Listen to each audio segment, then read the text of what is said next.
roughly half kids in a lot of surveys say they feel addicted. Addicted is never a good sign. So with so many kids feeling addicted, they think it's their fault and how do they get over it and how do they deal with it?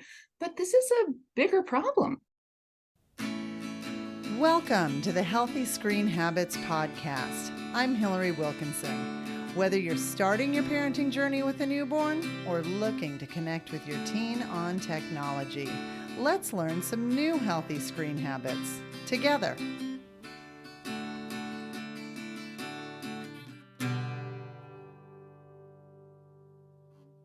Today, we get to meet a Wonder Woman on the Healthy Screen Habits Hero lineup. She is a former public interest lawyer and the current National Advisor for Health Education and Media Literacy with Media Literacy Now.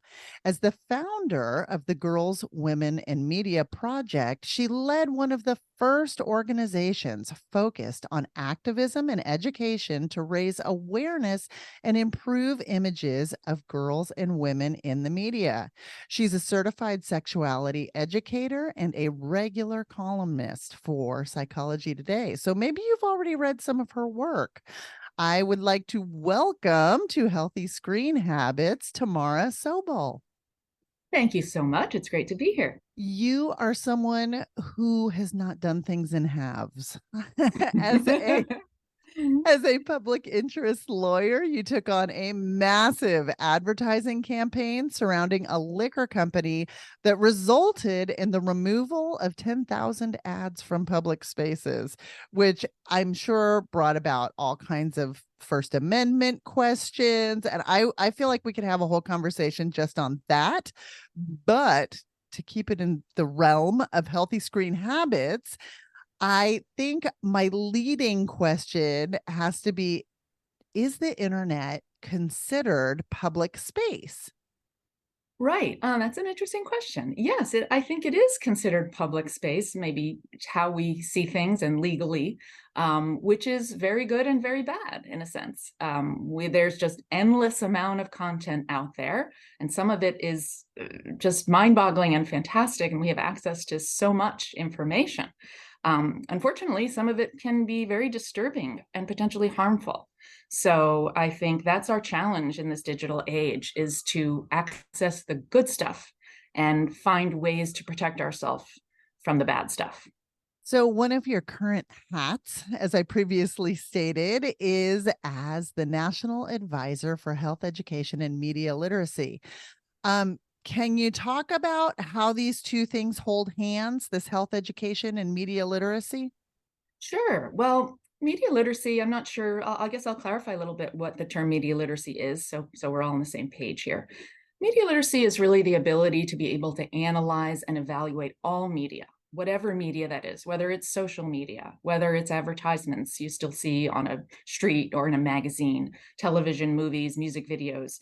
We need to be able to analyze the impact of the content, the impact of our habits, and something we call digital wellness, which is part of the bigger picture of media literacy. Media literacy can include lots of things. It can include news literacy, like the whole movement around, determining fake news or real news. Certainly it includes that, but it's much more than that. It does include this area of digital wellness, digital well-being, which is really taking into consideration the health impacts of media use, whether that's the mental health and emotional health impacts or the physical health impacts.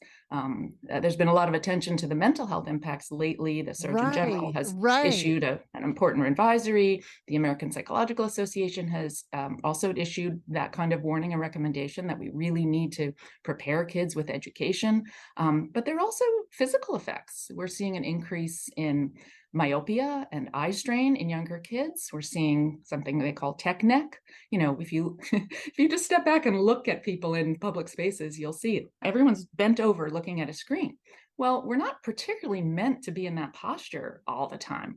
So doctors are seeing more and more of this thing they call tech neck, which is a curvature of the spine in a way younger and younger kids they never saw before. There are all sorts of other physical effects of being on screen all the time. So these are things that we need to learn about. We're not going to say don't ever use a screen, but we're going to say let's be healthy and let's look at what the health impacts are so we can empower ourselves to make our own healthy habits. So that's why we need media literacy and health education. And I think teachers and families, even individuals, recognize this, but I think we need to update our educational training and educational resources so teachers can teach this comfortably in their classroom. Currently, I think there's limited curriculum for classroom instruction. And does media literacy now offer anything along those lines? This is So at Media Literacy Now, we don't design curriculum or offer curriculum ourselves. We're really focused on policy change. So we step back and say, how do we look at the policies and the laws and update them for our time? So laws and policies are hard to change, and they're often from years and years ago, and they're still on the books. So what we're doing is trying to modernize education policy and say, let's look at our health curriculum or our, in other cases, civics or science or other curriculum and say, we live in a digital age now. Is the curriculum reflecting that?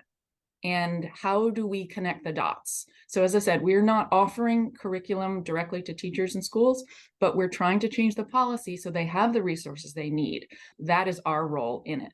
And mm, it's actually quite exciting because what we find is people really know they need these changes. So it's always nice to be doing work where people know change needs to happen as opposed to trying to convince them that they have to change. But yeah. it's very, very exciting. We get so much interest and they say, yes, yes, please help us. We know we need help.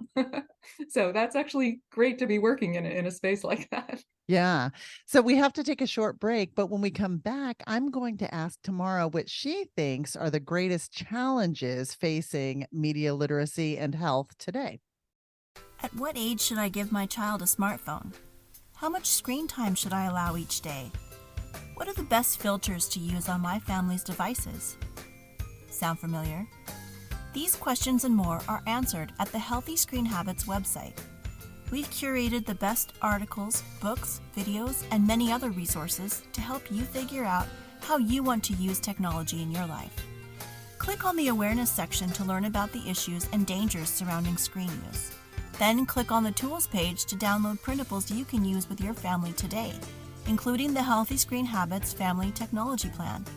Visit our website at www.healthyscreenhabits.org for the resources and tools you need to get started. I'm speaking with Tamara Sobel, the National Advisor for Health Education and Media Literacy at Media Literacy Now, a nonprofit, nonpartisan national organization working to change and modernize educational policy to include the teaching of media literacy in K-12 education in the U.S. The organization has an extensive network of change makers in states all across the country, a successful record in policy reform, and a commitment to creating a world where young people have the skills they need to thrive in a digital world, which we all absolutely need that. So, Tamara, national health education organizations are, like we talked about before the break, they're kind of currently in the process of revising standards for K-12 health educators across the country. Because our listeners are primarily parents, what are the most critical things that we as parents can look for to make sure that they're getting introduced and covered in these curriculum? Well, as far as national standards, we don't know what's going to be in the revisions. We are doing, in our work, we do advocacy to suggest that these are really important that need to be included. And we've gotten so far some positive feedback that the professional organization that's working with these national teacher standards really acknowledges that. So that's a very good first sign. But I would say that there's several areas that I think we really need to update and make sure that we're including in curriculum and health education. One is just the idea of digital wellness. I mean, it's a relatively new concept. You know, the idea of wellness has been around a long time, but putting the two words together is a relatively new thing. So we believe that health education really needs to acknowledge the reality that young people are spending 8, 10, 11, 12 hours with media on their devices. So if such a huge part of their world is going to be a big part of their wellness as well. And again, we have the evidence that shows that there are these links between mental health and physical health issues. So it's just sort of a no-brainer in a way that it would be part of a health curriculum. So just the concept of digital wellness, and also within that, the business model that social media uses, or any media uses, to keep people addicted. So many kids, roughly half kids in a lot of surveys say they feel addicted. Addicted is never a good sign. Addicted to anything is not good. So with so many kids feeling addicted, they think it's their fault, and how do they get over it, and how do they deal with it? But this is a bigger problem. These are often designed to keep eyeballs on the screen. So, people are approaching it from different ways. There's certainly people who are trying to change how the companies operate, and there's people doing that work. But from an education point of view, once you teach young people, or anybody, what the business model here is, how these social media platforms keep you addicted, it's very empowering to young people, because they don't want to be manipulated. They don't want to be told what to do, especially at a young age. You're rebelling, you're questioning authority. So it's very informative once you teach young people about how the algorithms work to keep you hooked on things. They feel empowered to make better decisions for themselves. So that's really exciting. And I think that's a really essential part of digital wellness, understanding sort of how this works. And we all have ambivalence. It's not about saying, okay, I'm never going to use social media again necessarily. There could be people who say that, and that's fine. But it's about ambivalence, and just talking about that ambivalence is really empowering. So I think health classroom and other classrooms are really a good place to talk about all the things that everyone's experiencing at the same time. But putting that on the agenda, the concept of digital wellness, I think, is really important.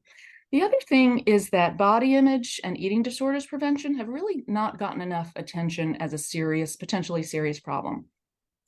In most surveys, you see a majority of girls, and definitely a growing number of boys, are dealing with hating or disliking their own bodies, which we shouldn't take for granted. These are not new studies necessarily, new numbers. They're new ones, they're older ones, but they're all kind of the same. A majority of people dislike their own bodies. What does that say about us? And it's certainly not our fault. We're certainly inundated with so many, now with social media, the sheer number of images you see, all the perfecting techniques and photoshopping. So we're comparing ourselves constantly. We're basically envying everybody else we see. This is not good for our own self-esteem, and can lead to depression, anxiety. Particularly girls, are quitting sports more and more because they don't have that perfect fitness body they see from influencers. So they're actually saying, well, I don't want to play sports because I don't look like so-and-so. Depression, substance abuse, all these things can happen if you really dislike yourself and hate your body. So there are mental illness issues that are associated with that are pretty serious and very pervasive. And you get kids at a younger and younger age. You have 4 and 5-year-olds who say they're too fat. I had a story of an 8-year-old who said, can I starve myself so I can look like one of these influencers? An 8-year-old. It's very disturbing. So I think we really need to take more seriously the idea that we are really doing poorly in positive body image, and social media has a lot to do with that. And there are things we can do besides, again, quitting all social media, although reducing social media time certainly has been shown helpful. But I think that we really have to, again, step back and look at that and say, don't take it for granted that we feel bad about ourselves. Say, wait a minute, I have a right to feel good about myself. And if these images are making me feel bad about myself, how do I get rid of them? And there are ways to minimize your exposure, even if you want to stay on social media. So again, it's about learning, about stepping back and saying, how is this making me feel? And what can I do about it? And that's part of media literacy and digital wellness education. And I think it's so important to be in the health education classroom.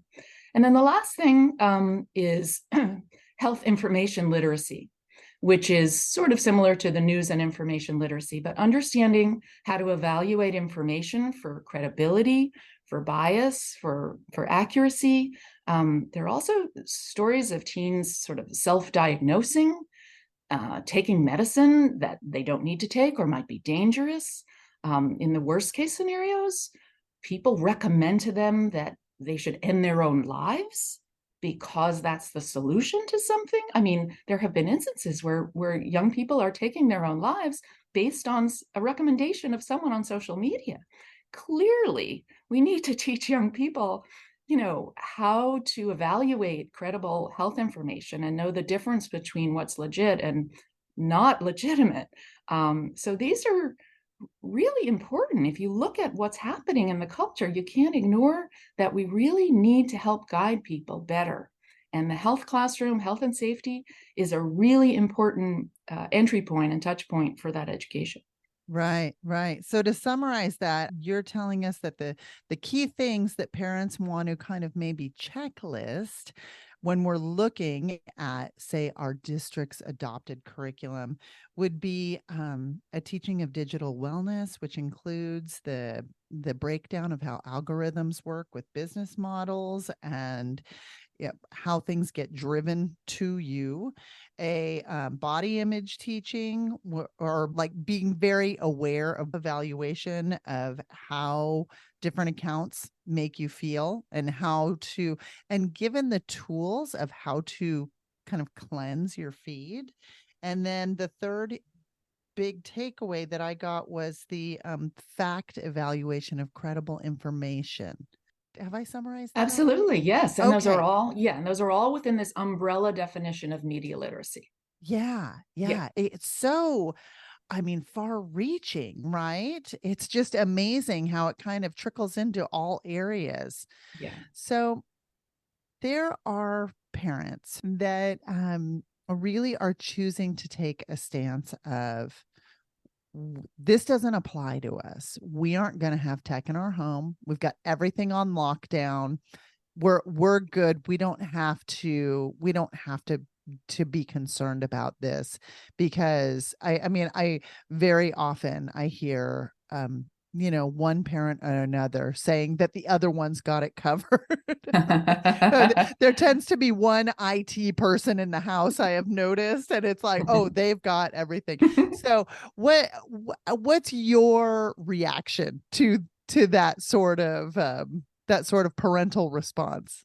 Right. Well, there's certainly different approaches parents take. One thing I will say is that kids are really smart about workarounds and getting around parents' rules. And if they're restricting access via a phone is taken away or in lockdown, kids can use other ways. They can use desktop computers that are supposed to be only for their homework.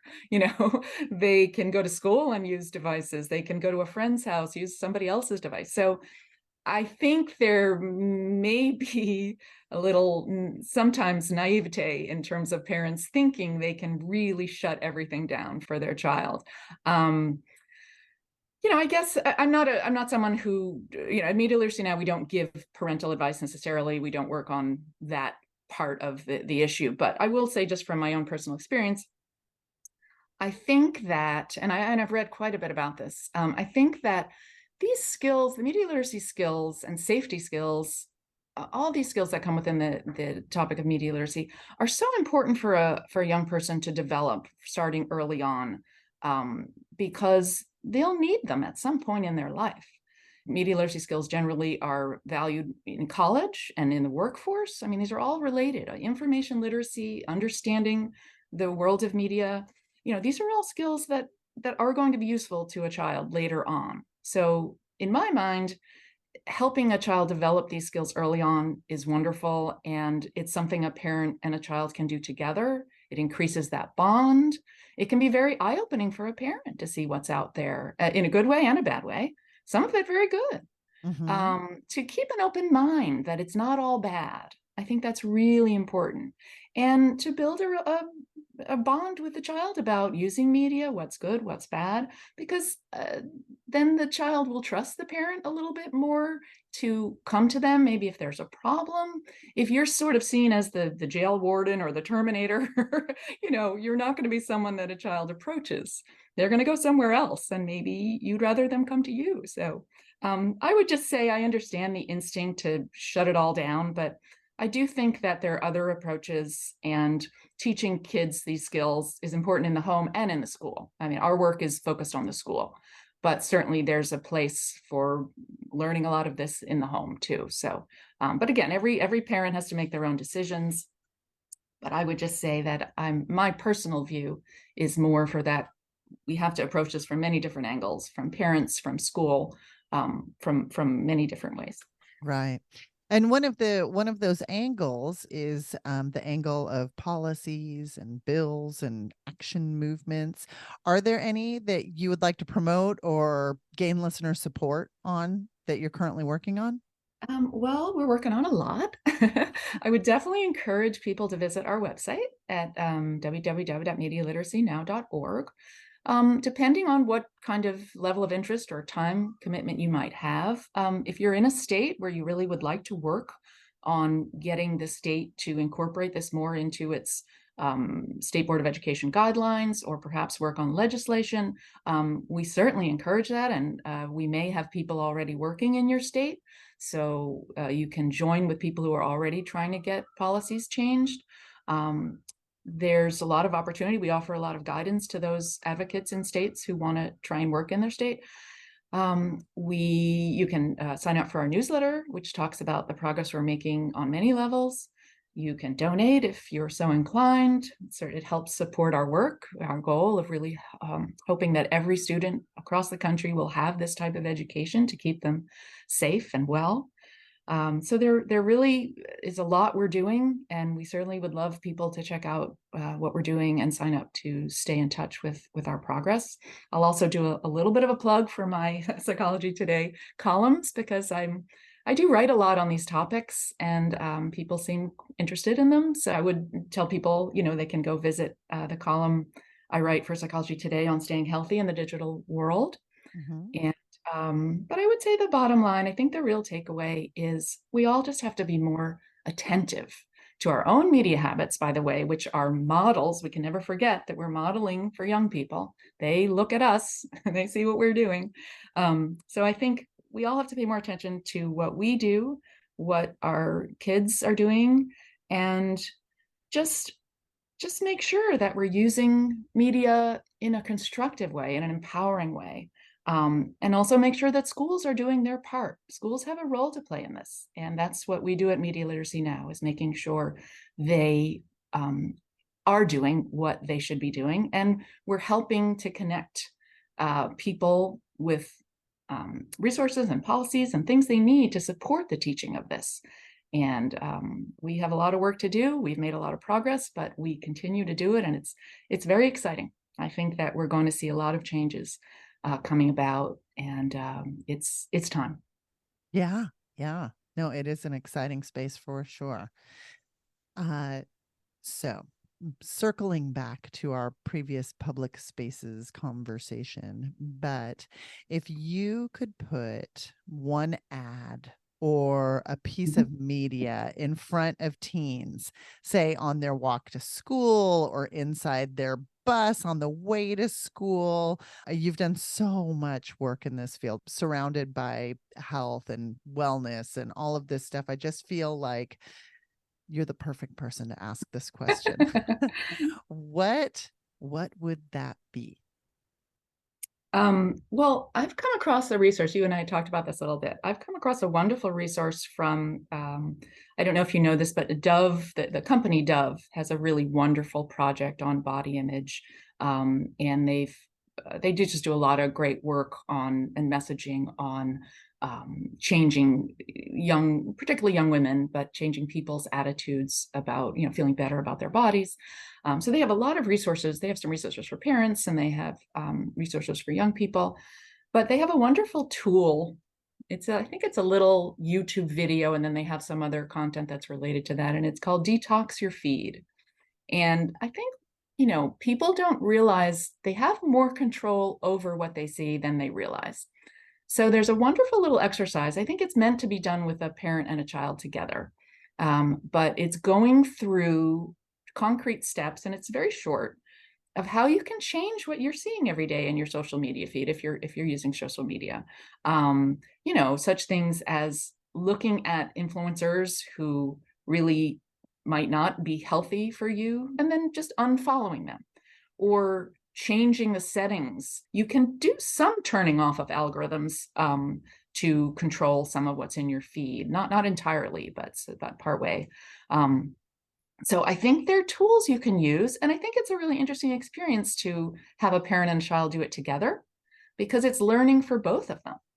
And I think and parents, it's really funny, but parents are really learning themselves. Parents realize that they have a lot to learn, and it's an opportunity to learn alongside their kids. So anyway, I think that's a wonderful tool. It's very short, and part of that message is we have a right to feel good about ourselves. It's a right. Now, it's not in the Constitution yet. I would put it there, but we do. We have a right to feel good about ourselves. So we need to step back and look at what's not making us feel good about ourselves, what's making us feel bad, and do something about it. And what we do about it is up to us. But I think let's not take for granted that we're all envious, we're all competitive, we're all comparing ourselves. Let's not take that for granted. Let's do a reboot and a reset and say, wait a minute, I have a right to feel good about myself every day. If there's something standing in the way, I'm going to do something about it. Yeah. So that ad/YouTube tutorial that Tamara was talking about can be located in our show notes for this episode. We have to take a short break, but when we come back, I am going to ask Tamara Sobel for her healthy screen habit. Did you know that Healthy Screen Habits does workshops? For 2 days, we can come and guide students through an exploration of their own tech use and facilitate a research-based presentation bespoke to their own questions. 87.5% of the teens who participated in this workshop recorded a change in their tech use following participation. For more information, contact us at info@healthyscreenhabits.org. I'm speaking with Tamara Sobel from Media Literacy Now. She not only holds a JD, but is also a certified health and sexuality educator. Tamara, we've done a lot of talking about young women and the kind of the data that we have surrounding social media with young women and body image, etc. Is there anything you can speak to young men, how young men are being affected by media? Sure. Statistics still show that girls and women do suffer from poor body image at a higher rate than men, but it's actually going in the direction of evening out a bit. There are, I don't know if you've seen lately, but some celebrities have gotten up to the mic and talked about their struggles with eating disorders. Ed Sheeran, I know, has talked about that it's affected him personally. I know before that, I think Sam Smith had opened up and talked about that. So, unfortunately, men are being inundated with more and more images themselves. Boys and men are being inundated with more and more images that show perfect male bodies. And they are feeling the same insecurities. And it's not just a female problem. So I think that there's also that it's not for men and boys. It's not always just about being thin. It can be about being more muscular. And I think they call it bigorexia. Kind of a funny word, but I've heard that as well. Yeah. So I think this is all about both boys and girls really benefit from looking at the media images they see and talking about how they influence them, talking about the sheer number of images and frequency with which they see these images and how it affects them. And again, as I said earlier, the more you talk about something, the easier it is to figure out how to deal with it. I agree. Again, we think that the health education classroom is really the right place, especially when it comes to, body image and potential eating disorder prevention. With boys, if they can't get a handle on their issues, they will be possibly taking steroids or other performance enhancing drugs. So these are health issues. These are the health issues of our times. And that's why we really need to update what we teach in the health education classroom. Right. On every episode of the Healthy Screen Habits podcast, I ask each guest for a healthy screen habit. And this is going to be a tip or takeaway that our listeners can put into practice in their own home. Well, let's see. I have many. I like to think I stay pretty true to them.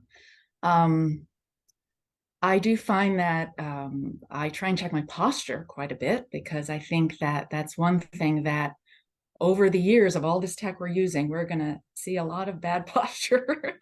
And posture affects your breathing, and breathing affects your mental health. So I do breathing exercises. I do set a timer. Sometimes I push the timer off, but I make sure I change my posture. I walk around, I do some breathing, and it just changes the way I approach my next session on my screen. So I think that, as I said, that there are mental health effects that can be part of our digital lives, and there are also physical health effects. I also do eye exercises to undo the strain from my screen. So I think we have to pay attention not only to the mental health and emotional issues surrounding our media use, but the physical health issues as well. I love that.